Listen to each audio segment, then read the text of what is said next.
અને સમય આવે સૌએ પોતાના કર્યા ભોગવવા જ પડે છે એ વાતનું ધ્યાન રાખીને ચાલજો।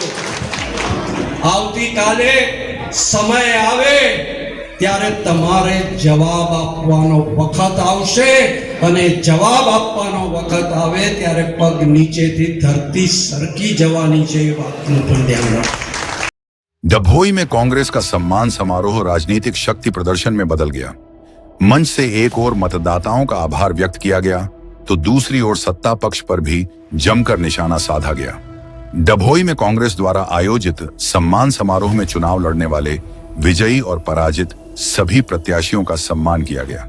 कार्यक्रम के दौरान मतदाताओं के प्रति आभार व्यक्त करते हुए उनके विश्वास का ऋण स्वीकार किया गया। इसी दौरान पूर्व विधायक सिद्धार्थ भाई पटेल की उपस्थिति में भाजपा की वडोदरा जिला महिला मोर्चा की उपाध्यक्ष हीनाबेन ब्रह्मभट्ट तथा आम आदमी पार्टी के कई कार्यकर्ताओं ने कांग्रेस की सदस्यता ग्रहण की। सभी का कांग्रेस का खेस पहनाकर स्वागत किया गया। कार्यक्रम को संबोधित करते हुए सिद्धार्थ भाई पटेल और तालुका कांग्रेस अध्यक्ष सुधीर भाई बारोट ने सत्ता पक्ष पर तीखे प्रहार करते हुए विभिन्न जनहित के मुद्दों पर सरकार को घेरा और संगठन को और मजबूत बनाने का आह्वान किया।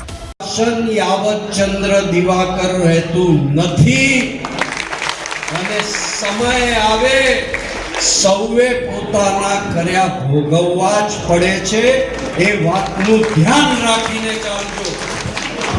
આવતીકાલે સમય આવે ત્યારે તમારે જવાબ આપવાનો વખત આવશે અને જવાબ આપવાનો વખત આવે ત્યારે પગ નીચેથી ધરતી સરકી જવાની છે એ વાતનું પણ ધ્યાન રાખો।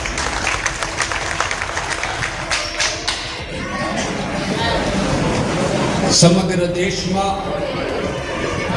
એક કપરી પરિસ્થિતિ ઊભી થઈ છે। એમ કહેતા હતા કે ભય ભૂખ અને ભ્રષ્ટાચાર વગરનું શાસન આપીશું। તમારો ભાઈ આ દેશની તિજોરીના ચોકીદાર તરીકે બેઠો છે, પણ શું પરિસ્થિતિ સર્જાઈ? આ ભયનું રાજકારણ ચાલી રહ્યું છે। દિવસે ને દિવસે મોંઘવારી વધતી જાય છે। ઉમેદવારી કરતા રોક્યા છે સારા ઉમેદવારોને।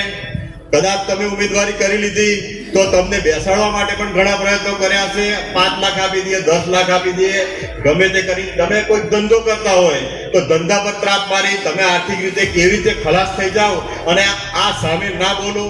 કદાચ તમે ઉમેદવારી કરીને જીતી ગયા છો તો પાછું એનું બોર્ડ કેવી તોડવું અને આ લોકોને કેવી રીતે સત્તામાં ના આવવા દેવા એવા કેટલાય પ્રયત્નો કર્યા છે, તમે જોયા છે। અને અહીં નહીં, સમગ્ર ગુજરાતમાં 700 જેટલી સીટ બિનહરીફ થઈ છે। આજે સુપ્રીમ કોર્ટે બી લાલાક કરી છે કે આજે 700 જેટલી સીટ બિનહરીફ થઈ કેવી રીતે।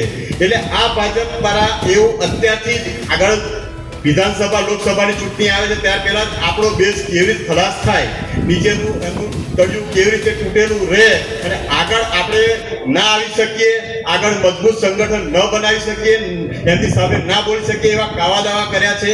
એટલા માટે હું આપ સૌને ખરેખર જે ઉમેદવારી કરી છે, જે અમારી લોકો બધાએ ઉમેદવારી કરી છે એમનો આભાર માનું છું કે તમે આટલી ખરાબ પરિસ્થિતિમાં પોલીસ હોય કે તંત્ર હોય, ટીડીઓ હોય, મામલતદાર હોય, બધા આપણી વિરુદ્ધ હતા, કોઈ આપણી જોડે હતું નહીં, ખાલી લોકો જ આપણી જોડે હતા અને એના કારણે આપણે નગરપાલિકા જીત્યા છે।